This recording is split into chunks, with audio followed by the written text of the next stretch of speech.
Olá, meu nome é Samuel do Monte, professor de cálculo do curso Isso é Só para Alunos. A maior dificuldade encontrada pelos alunos que iniciam o estudo do cálculo é compreender sua utilização aplicada aos eventos naturais cotidianos.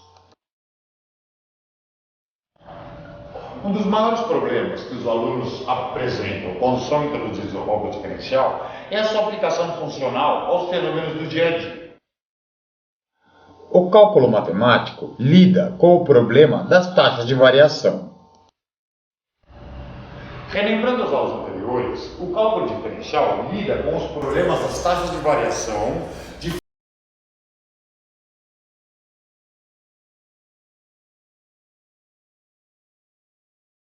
sendo este o cálculo um dos recursos dentre os inúmeros possíveis dentro das funções. Lembrando que, à medida que a taxa de variação varia em y, que é a variável dependente, ocorre também a taxa de variação em x, que é a variável independente.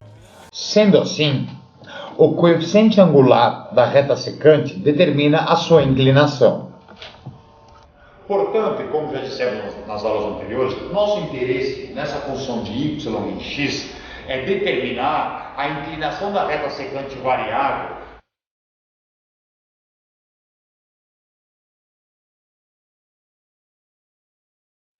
Portanto, o coeficiente angular da reta secante é determinado pelo quociente entre a variação da ordenada y sobre a variação da ordenada em x. Não obstante, o coeficiente angular da reta secante determina seu grau de inclinação. Dessa forma, encontramos a equação da reta secante sendo m o coeficiente angular, onde a função de x2 menos a função de x1 dividido pelo valor de x2 menos x1 determina a inclinação da reta secante. Até agora, encontramos uma média da taxa de variação da reta secante em relação à inclinação no plano cartesiano. Agora, se quiséssemos encontrar a reta limite dessa reta secante, da qual apenas um ponto toca a curva, encontramos a derivada da função de x com h tendendo a zero. Matematicamente, sabemos que no denominador não pode haver um zero. Porém, Isaac Newton descobriu que se o denominador tende a zero e o numerador também tende a zero, encontramos um quociente válido e indeterminado. É aí que entra o cálculo diferencial, onde a notação de Leibniz de dy por dx tendem a zero.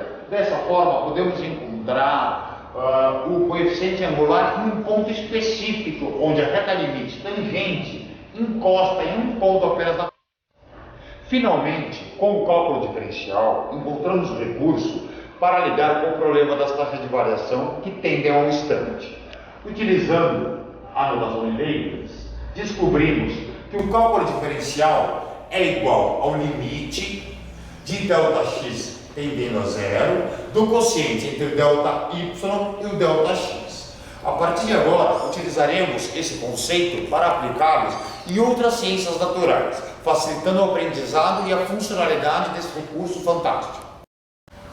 Na nossa primeira aplicação, utilizaremos o cálculo diferencial na resolução dos exercícios de física, sendo que Isaac Newton e Leibniz determinaram e construíram o cálculo diferencial com base na ideia de se encontrar a velocidade instantânea, ou seja, num tempo que tende a zero.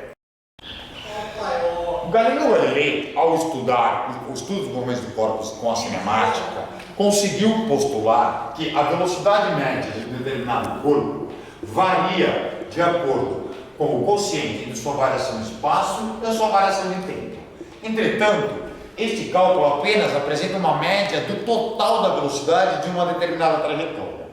Foi então que Isaac Newton, estudando as leis da dinâmica, necessitava de um instante tendendo a zero para calcular a força que um determinado corpo sofre quando apenas sofre um empurrão. Imaginemos agora uma situação onde um corpo possui a sua equação do espaço determinada por S é igual à função em função do tempo, é igual a t ao cubo menos 6t ao quadrado mais 9t, e nós quiséssemos encontrar a velocidade instantânea em determinado tempo t. Neste caso, utilizarei a regra do tombo para encontrar a velocidade, que seria a derivada da função de t. Detalhe, aqueles que não sabem a regra do tombo, desistam da engenharia e vão para a administração. Relembrando a regra do tombo, uma função derivada em x possui esse formato. Lembrando que, para encontrarmos a velocidade instantânea, devemos derivar a função do espaço em função do tempo. Sendo assim, a velocidade em função do tempo é igual à derivada do espaço pelo tempo, que é igual pela regra do tombo, a este postulado matemático, onde com esta equação encontramos a equação da velocidade em função do tempo instantâneo.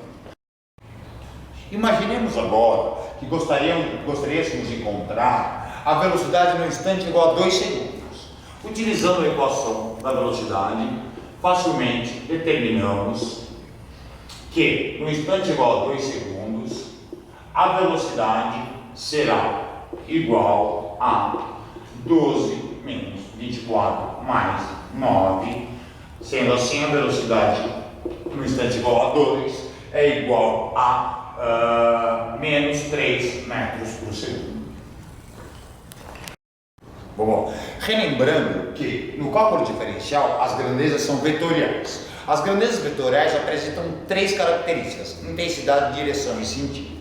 No caso da velocidade negativa, significa que a orientação da velocidade é oposta ao nosso padrão de orientação. Para finalizar esse exercício, encontraremos agora a aceleração desta partícula em função do tempo. Relembrando que a equação da aceleração média é a taxa de variação da velocidade pela taxa de variação do tempo. Novamente, se utilizarmos o cálculo diferencial e tendermos essas variações a zero, utilizamos a regra do tombo novamente e a aceleração em função do tempo é igual à derivada da velocidade, que é igual a 6t menos 12. Até a próxima aula.